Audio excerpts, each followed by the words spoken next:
குறிப்பாக இந்தியாவிலே தமிழ்நாட்டில் தான் அதிகமான கோயில்கள் இருக்குது.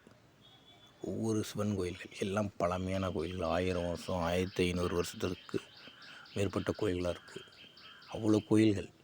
அந்த கோயில்களை ஏகப்பட்ட கல்வெட்டுகள் இருக்குது.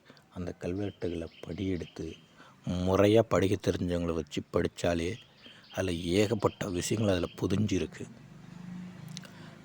இப்போ நான் பேசுகிற காலகட்டம் 2024 நான் பேசிகிட்டு இருக்கேன். கோயில்கள் பார்த்தோன்னா செவ்வாய் வெள்ளிக்கிழமையில் கூட சில கோயில்களில், சில பழமையான கோயில்களில் இன்னும் பார்த்திங்கன்னா கூட்டம் இல்லாமல் விளக்கு கூட ஏற்றாமல் ஒரு நிலைமை இருக்குது. இதுக்கு என்ன காரணம்னு பார்த்திங்கன்னா பக்தர்கள் குறைஞ்சது தான் காரணம். இதற்கு என்ன காரணம்னா இதோடைய வேல்யூ நமக்கு புரியல.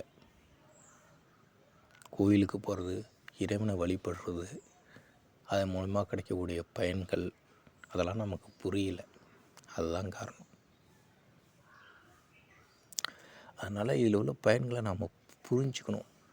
நாம் புரிஞ்சுக்கிட்ட விஷயங்களை மற்றவங்களுக்கு எடுத்து சொல்லணும். திருமூலர் சொன்ன மாதிரி தான், நாம் அடைஞ்ச ஒரு இன்பத்தை அடுத்தவங்களும் அடையணும்னு நாம் முதல்ல விரும்பணும், எண்ணணும்.